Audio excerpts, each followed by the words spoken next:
সুপ্রিয় শিক্ষার্থীবৃন্দ, আজ আমি তোমাদেরকে এইচএসসি ক্লাসের আইসিটি বইয়ের তৃতীয় অধ্যায় থেকে কিছু এমসিকিউ দেখাবো। তো এই এমসিকিউগুলো যথেষ্ট গুরুত্ব বহন করে। তো প্রথমে আমি দেখাবো 1 ও 2 এর পরিপূরক নিয়ে কিছু এমসিকিউ। দেখো, 1 ও 2 এর পরিপূরক মূলত কাকে বলে? দেখো, 1 ও 2 এর পরিপূরক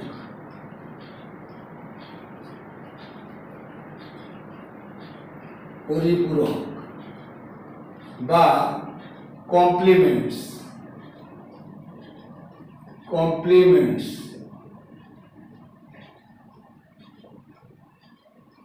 1 ও 2 এর পরিপূরক বা ওয়ান ও টুস কমপ্লিমেন্টস। এটা তো পরিপূরক হলো কমপ্লিমেন্টস। তাহলে আমাদের 1 এর পরিপূরক মূলত কাকে বলে? দেখো, কম্পিউটার দুটি সংখ্যার উপরে কাজ করে, সেটি হচ্ছে 0 এবং 1। কোনো কারণে এই যে 0 এবং 1 এর উপরে ভিত্তি করে সে কাজ করে, এটা বলেছি। কোনো কারণে যদি এই 0 হয়ে যায় 1 এবং 1 হয়ে যায় 0, তাহলে যে মানটা আমাদের তৈরি হয় তাকে আমরা বলে থাকি 1 এর পরিপূরক। তাহলে কি হচ্ছে যে কম্পিউটার এই দুটো সংখ্যার উপরে কাজ করে, পৃথিবীর সকল কম্পিউটার। কোনো কারণে এই 0 যদি 1 হয়ে যায় এবং 1 যদি 0 হয়ে যায়, তাহলে যে মান পাওয়া যায় তাকে আমরা 1 এর পরিপূরক বলে থাকি। তো এই যে যেমন 1 0 0 1 এই সংখ্যাটা, এই বাইনারি সংখ্যাটা, এটা এই সংখ্যা 1 এর পরিপূরক। এটা 1 এর পরিপূরক চেয়েছে, পরিপূরক। তাহলে এর 1 এর পরিপূরক কত হবে? আমাদের হবে এই 1 হয়ে যাবে 0, এটা হয়ে যাবে 1 1 0। এইটার নাম হলো আমাদের 1 এর পরিপূরক। তাহলে এই বাইনারি সংখ্যাটাকে আমরা যদি এভাবে আমরা 1 এর পরিপূরক করি, তাহলে এটা আমরা পাবো। এবারে 1 এর পরিপূরকের পরে আমরা বোঝাবো 2 এর পরিপূরক। 2 এর পরিপূরক মূলত কাকে বলে?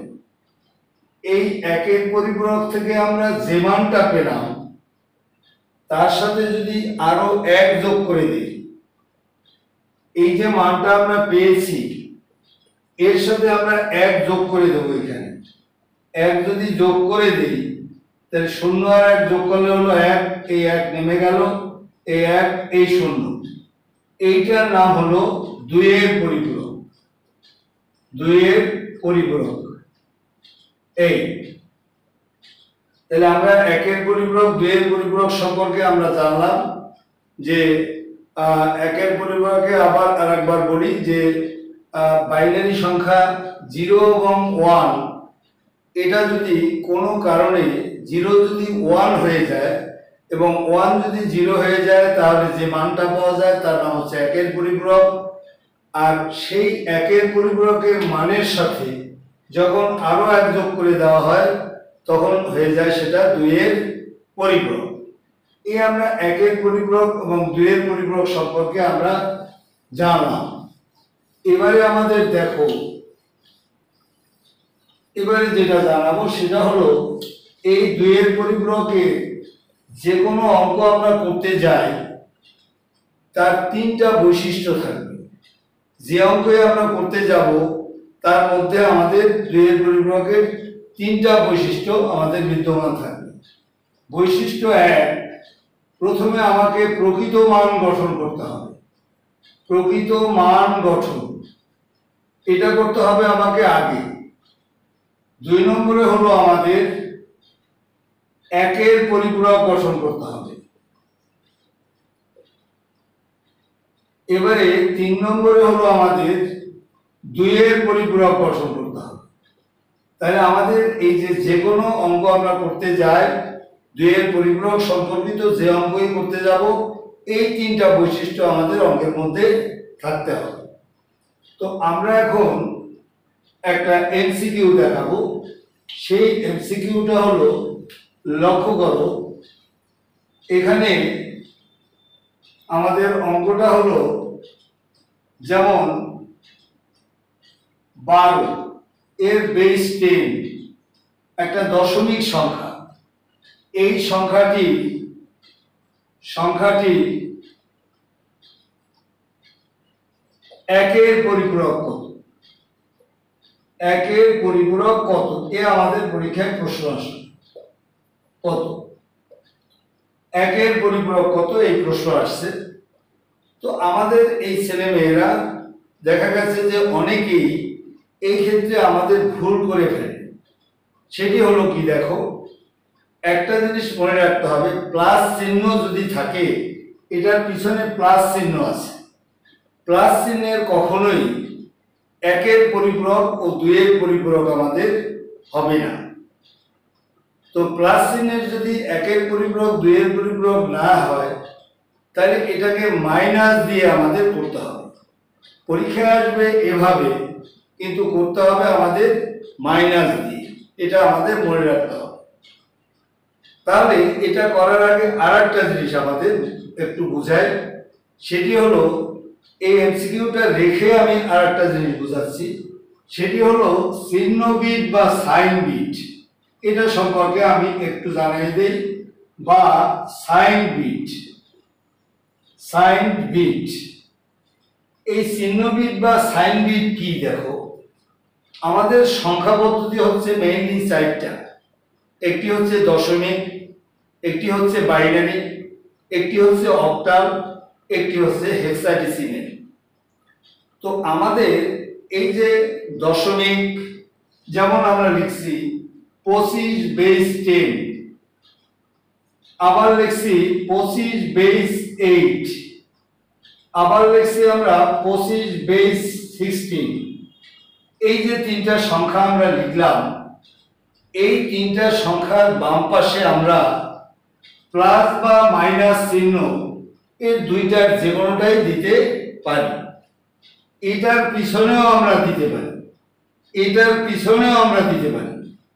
কিন্তু মনে রাখতে হবে যে বাইনারি সংখ্যা 1011 এর বাম পাশে প্লাস বা মাইনাস চিহ্ন এটি ব্যবহার করা যাবে না। এটায় প্লাসও দেওয়া যাবে না, মাইনাসও দেওয়া যাবে না, কিন্তু এগুলোতে আমরা দিতে পারবো, এটাতে আমরা পারবো না। প্রশ্ন হলো, তাহলে বাইনারি সংখ্যার বাম পাশে আমরা যদি প্লাস মাইনাস না দিতে পারি, তাহলে সেখানে আমরা কি বসাবো? মনে রাখতে হবে প্লাস চিহ্ন থাকলে সেটার বাম পাশে 0 বসাতে হবে, আর মাইনাস চিহ্ন থাকলে সেটার বাম পাশে আমাদের 1 বসাতে হবে। এই হলো আমাদের চিহ্ন বিটের। তাইলে এইটাকে বলা হয় চিহ্ন বিট। বাইনারি সংখ্যা 0 এবং 1 কে আমরা বিট বলে থাকি। তাইলে এই প্লাস মাইনাসের পরিবর্তে যদি বাইনারি সংখ্যার বাম পাশে এই 0 এবং 1 বসাই, সেটাই হলো মূলত চিহ্ন বিট। এবারে এই চিহ্ন বিটে তাইলে কি কি শিখলাম আমরা? যে দশমিক, অক্টাল এবং হেক্সাডেসিমেল সংখ্যার বাম পাশে আমরা প্লাস মাইনাস দিতে পারবো, কিন্তু বাইনারি সংখ্যার বাম পাশে আমরা প্লাস বা মাইনাস চিহ্ন দিতে পারবো না। তাহলে প্লাসের পরিবর্তে আমরা 0, মাইনাসের পরিবর্তে যদি আমরা 1 বসাই, সেই 0, 1 কে আমরা বলে থাকি চিহ্ন বিট। এবারে আমাদের হলো আরেকটা জিনিস, হলো আমাদের আরেকটা জিনিস পরে অঙ্কটা করব। আরেকটা হলো রেজিস্টার। আরেকটা জিনিস বোঝাচ্ছি, রেজিস্টার জিনিসটা কি? দেখো রেজিস্টার হলো আমাদের কম্পিউটারের এক ধরনের মেমোরি। সংক্ষেপে বোঝায়, ডিটেলস ফ্লিপ ফ্লপ নিয়ে গঠিত এই সমস্ত কথা না বলে সংক্ষেপে যেহেতু অঙ্কটা করতেছি, রেজিস্টার হচ্ছে এক ধরনের মেমোরি। এই রেজিস্টার আমাদের বিভিন্ন রকমের হতে পারে, 4, 8, 16, 32 এরকম বিভিন্ন ধরনের রেজিস্টার আমাদের হয়ে থাকে। এই মেমোরিটা এইরকম 4 bit register, 8 bit register, 16 bit register, এরকম বিভিন্ন রেজিস্টার আমাদের হয়ে থাকে। আমাদের ইন্টারমিডিয়েট ক্লাসে এখন বর্তমানে যে রেজিস্টার ব্যবহার করা হয় সেটি হলো 8 ও 16 বিট রেজিস্টার। এই 8 ও 16 বিট রেজিস্টারের মধ্যে 8 বিট রেজিস্টার হলো সবচেয়ে বহুল প্রচলিত। তো আমাদের অধিকাংশ সব অঙ্কই আমাদের এই 8 বিট রেজিস্টার দিয়েই মূলত পরীক্ষায় আসে। সে কারণে 8 বিট রেজিস্টারের গুরুত্ব দিতে হবে আমাদের সবচেয়ে বেশি। তাহলে দেখো এখন তাহলে আমরা শিখলাম কি কয়টা জিনিস, যে রেজিস্টার আমাদের 8 ও 16 বিট রেজিস্টার, এর মধ্যে স্ট্যান্ডার্ড হচ্ছে 8 বিট রেজিস্টার। আমরা এই অঙ্কের মধ্যে আমাদের এই জিনিসগুলো প্রয়োজন হবে বলে আমরা এটা দেখাচ্ছি। এই রেজিস্টার এবং আমাদের এই দেখালাম, তো প্রকৃত রেজিস্টার দেখালাম, আর দেখালাম কি 1 এর পরিপূরক, 2 এর পরিপূরক, এই জিনিসগুলো দেখাইলাম, আর হলো চিহ্ন বিট দেখিয়েছি বা সাইন বিট। তো আমরা এখন এই অঙ্কটা করব, সুন্দর করে মনে রাখতে হবে, সেটি হলো প্লাস চিহ্নের কখনোই আমাদের 1 ও 2 এর পরিপূরক হয় না। শুধু এই প্লাস চিহ্ন থাকলে এটার বাইনারি মান বের হয়, কিন্তু আমাদের কখনোই এটা 1 এর পরিপূরক বা 2 এর পরিপূরক হবে না। তাহলে আমরা কি করব? তখন আমরা এই 12কে -12 হিসাবে আমাদের ধরে নিতে হবে। এবারে আমাদের এই অঙ্কটাকে আমরা অ্যাসাইন করব -12 সংখ্যাটি 1 এর পরিপূরক। এই 12 সংখ্যাটি 1 এর পরিপূরক, এটা আমরা বের করব। পরীক্ষায় দিয়েছে আমাদের এটা, আমরা বের করব এটা। তাহলে আমাদের দেখো আমরা কিভাবে এটাকে বের করব। তো প্রথমে আমাদের দেখো এই যে মাইনাস চিহ্নটা আছে, এই মাইনাস চিহ্নের জন্য চিহ্ন বিট বসাবা তুমি 1, মাইনাসের জন্য 1 বসাতে হবে। আর এই যে 12 আছে, এটি একটি দশমিক সংখ্যা। এই দশমিক সংখ্যাকে আমরা সংক্ষেপে বাইনারিতে প্রকাশ করব। এই বাইনারিতে প্রকাশ করার জন্য আমরা এখানে কোড লিখব, বিসিডি কোড 1 2, এই 12 এর দিকে তাকাইয়া 4 8। এই 12 বানাতে 1 এর ডাবল 2, 2 এর ডাবল 4, 4 এর ডাবল 8। এটা আমরা সংক্ষেপে প্রকাশ করার জন্য এটা আমরা লিখে নিয়েছি। তো আমাদের দেখো কত কত যোগ করলে 12 হয়, 8 আর 4 12। তাহলে 12 বানাইতে 8 লাগছে আর 4 লাগছে, কিন্তু 2 এবং 1 লাগেনি। যে দুইটা লাগেনি সে দুইটা হবে 0। তাহলে আমরা দেব এখানে একটু ফাঁকা দিয়ে লিখবা 1 1 0 0। এই আমাদের এটা হলো চিহ্ন বিট, আর এটা হলো তার অরিজিনাল বাইনারি নাম্বার। এখন আমরা এইখানে সব সময়, এখন তোমার প্রশ্নের দিকে তাকাবা, ওখানে কি ক খ গ ঘতে 16 বিট রেজিস্টার না 8 বিট রেজিস্টার? যদি 8 বিট রেজিস্টারেই থাকার কথা, 8 বিট রেজিস্টার থাকে, তাহলে তুমি এখান থেকে গণনা করো 1 2 3 4 5, 5টা আছে, আমাকে গঠন করতে হবে 8টা। তাইলে আমাদের হলো 5, এটা সহ 5টা, 6 7 এই 8। এই যে এইটার নাম হলো মূলত প্রকৃত মান। এটাকে বলে প্রকৃত মান। পরীক্ষায় যদি প্রকৃত মান আসে তাহলে আমরা এইটুকু করে দেব, কিন্তু পরীক্ষায় প্রকৃত মান আসে না, আসছে আমাদের 1 এর পরিপূরক। তাহলে আমরা করব কি, 1 এর পরিপূরক করতে গেলে এই চিহ্ন বিটের কখনো পরিবর্তন ঘটাবে না। একজন রাইটার সে তার বইতে এই 1 কে পরিবর্তন ঘটিয়েছে, কিন্তু মনে রাখতে হবে চিহ্ন বিট সবসময় চিহ্ন বিটেই থাকবে, যার যে চিহ্ন সেটাই তাকে বলবৎ রাখতে হবে। তাহলে আমরা এখানে আমরা এই 1 কে এই 1 1এই রাখবো। এবারে শুধু এই মানগুলোকে পরিবর্তন করে ফেলবো।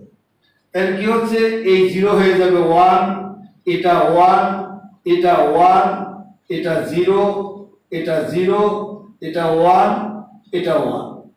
এইটার নাম হলো আমাদের একের পরিপূরক। একের পরিপূরক। তাহলে আমাদের এই পরীক্ষায় যদি এভাবে চায় তাহলে আমরা এইভাবে গঠন করে দেব। সকলকে অনেক ধন্যবাদ। এই ধন্যবাদ দেওয়ার আগে আবার বলি, এই প্লাস চিহ্ন দেখে কেউ এখানে শূন্য বসাবে না। এটা কিন্তু সবসময়ের জন্য আমাদের মাইনাস এর জন্য এখানে 1 হবে। এটা হলো আমাদের একের পরিপূরকের মান। সকলকে আবার ধন্যবাদ জানাচ্ছি। আমার ভিডিও ভালো লাগলে এটাকে লাইক এবং সাবস্ক্রাইব করুন।